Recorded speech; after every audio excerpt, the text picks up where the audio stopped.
Siyabonga sibonga.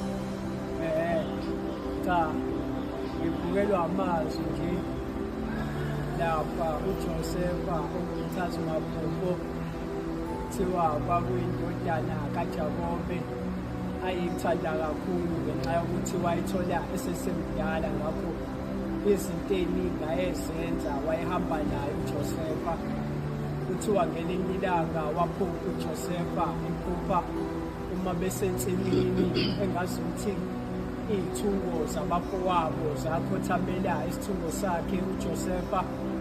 Base bebuzana bethi uzama ukuchaza ukuthini ukuthi thina ngelinye ilanga sikhothamela wena. Kwabonakala abafowabo kuba ngathi bayaqala baba nokumzonda. Uthe makuhamba isikhathi futhi waphinde waphupha uJosefa walanda ubabakhe nabafowabo bathi lokhu ngiphupha ilanga nenyanga kungikhothamela kanye ney'nkanyezi eziyi-11. Athi ngabe lokho kusho ukuthi ngempela wena uzaba inkosi uphinde ubuse phambi kwezizwe eziyi-11. Abafowabo bamzonda kakhulu kunakuqala, kodwa into engiyitholayo ukuthi ubaba wawagcina wonke lawo mazwi ashiwo nguJosefa. Kwesinye isikhathi kuthe sekuhamba isikhathi abafowabo kuyabonakala bemthatha uJosefa bemlahlela eGibhithe bemdayisela kwelinye ilizwe ngenxa yokuthi bayamzonda, bambone ngathi yena uyintandokazi kababa, bona bayilutho ubaba wakhe. Kodwa into ayeyithanda kakhulu uJosefa ukuthi iphupho lakhe wayelandela. Kodwa into engifuna sigxile kuyona kakhulu namhlanje ukuthi onke amazwi ashiwo nguJosefa kuthiwa ubaba lawo mazwi wawagcina. Noma uJosefa sebemdayisa bemlahla abafowabo bezama ukumbulala, kodwa indaba ithi ubaba wawagcina amazwi ukuthi uJosefa ngelinye ilanga waphupha. Endleleni esihambayo siba namaphupho esiba nawo, kodwa kubalulekile ukuthi lawo maphupho ngabe siwatshela bani, ngoba engikwaziyo ukuthi ubaba lawo maphupho uyawagcina. Noma besingahlangabezana nomzimba endleleni, kodwa kubalulekile ukuthi ubaba lawo mazwi wawagcina. Noma bengingabukeka ngazi ukuthi la maphupho asisakwazi ukuwafeza, kodwa ukhona umuntu lawo maphupho awagcina, okusho ukuthi la mazwi simtshela wona lezinto esiy'fisayo ubaba lawo mazwi awagcina. Noma besingashayeka kangakanani empilweni, kodwa kubalulekile ukuthi sazi ukuthi ubaba lawo mazwi wagcinile. Siyazi ukuthi sinamaphupho endleleni kuyofika ngathi ukuthi ngeke asafezeka, kodwa ngifuna ukukutshela ukuthi ubaba lawo mazwi wagcinile. Ngakho-ke uma sesivukile endleleni khumbuza ubaba ukuthi baba ungikhumbuze ukuthi ngathini, ngoba ubaba lawo mazwi wagcinile. Yebo, sohamba endleleni sikhohle, kodwa ekukhohlweni kwethu asithi basikhohle bese sikhumbula ubaba, ngoba ubaba uzokusikhumbuza ngoba yena amazwi ethu uzowagcina. Ngifuna ukusho njalo namhlanje ekuseni ukuthi noma singashayeka kangakanani, kodwa ukhona umuntu owagcinile amazwi ethu, umuntu owaziyo amaphupho ethu, umuntu owaziyo iy'fiso zethu.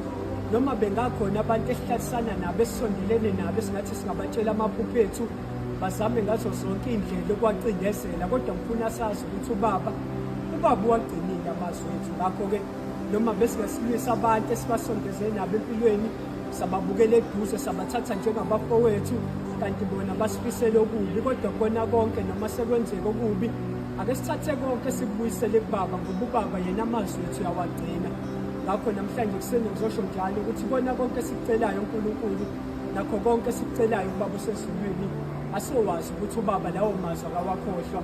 Noma bengaba khona abantu abathi uma besilalela bafuna ukuyibhidliza lento esiyakhayo, kodwa ubaba usezulwini yena uthi yona ukusigcinela amazwi ethu.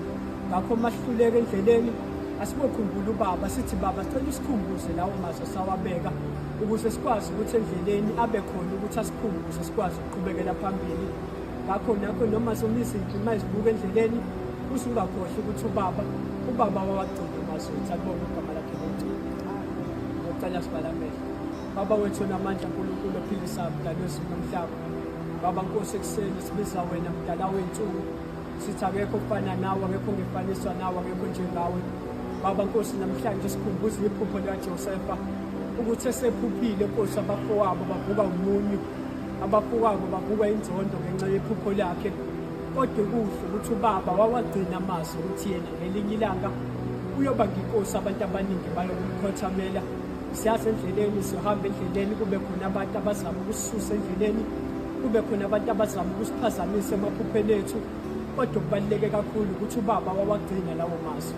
Ngakho Nkosi, endleleni uma ngabe sesivukela izinto zobumnyama noma umthima, Nkosi, kube ngathi endleleni kuyenyukela, kodwa sikhumbuze ukuthi wena ubaba ogcinayo amazwi ethu, ngoba wena Nkosi uyaphendula nalapho abantu bethu ngeke usaphendula khona, ngoba wena Nkosi uNkulunkulu olalela noma abantu becabanga ukuthi wena usozwa lalela, noma bethi wena usozwa sivakashela, kodwa wena uyakusivakashela, ngoba wena uNkulunkulu wagcinayo amazwi akho.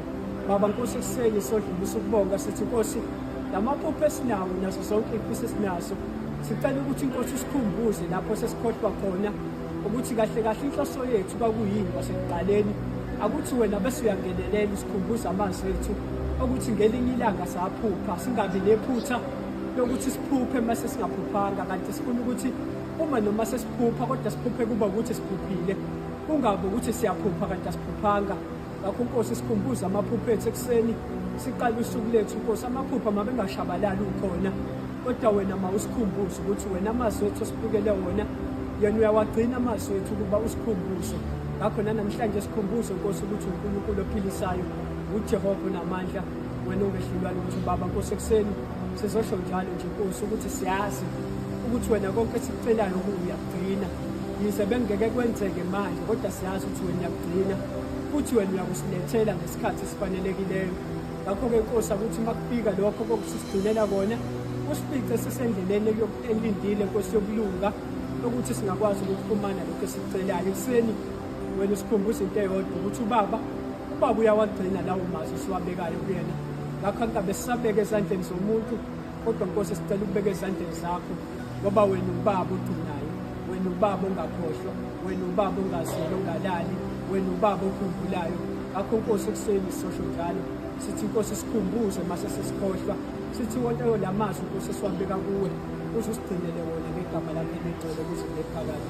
Amen.